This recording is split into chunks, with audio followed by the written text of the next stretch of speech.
68% of first-generation Americans say no one in their family ever taught them how money actually works. So does Marisol Reyes thought. She just did not know it yet. Growing up in Phoenix, money was never explained. It was only survived. Enough or not enough. Nothing in between. At 26, a torn car engine and an empty savings account taught her the difference. She did not call anyone for advice. There was no one to call. Instead, she opened a library book on personal finance, then another, then a notebook, spiral-bound, cover already curling, and began writing down every number she owned. First, consider this: a zero-based budget.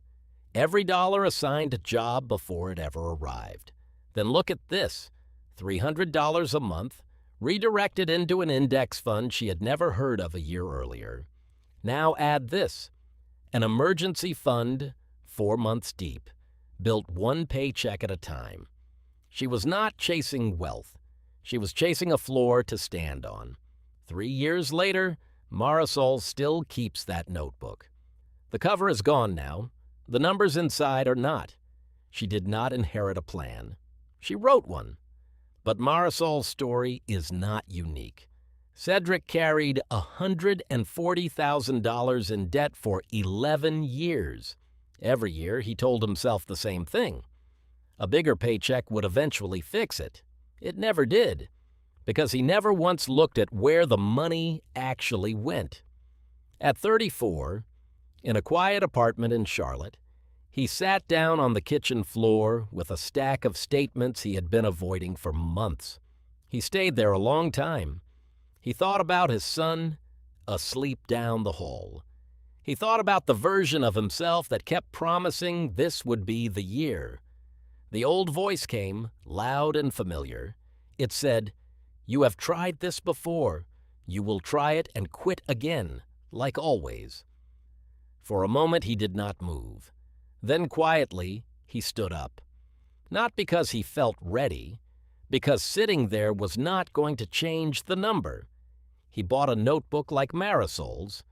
Though he never knew her name, never saw her video, never heard her story, he wrote down every payment, every balance, every small, unglamorous win. Day 12, a friend laughed at the spreadsheet taped to his fridge. He left it taped there anyway. 22 months later, the debt was gone. All of it. Nobody taught Cedric how to do this. He built the method himself, one page at a time, and in a kitchen in Houston, a different version of the same lesson was already being written, though nobody in it knew yet what they were building. Emeka and Ngozi ran their restaurant for 28 years, the only way they knew how. Longer hours, when longer hours were the only lever left to pull.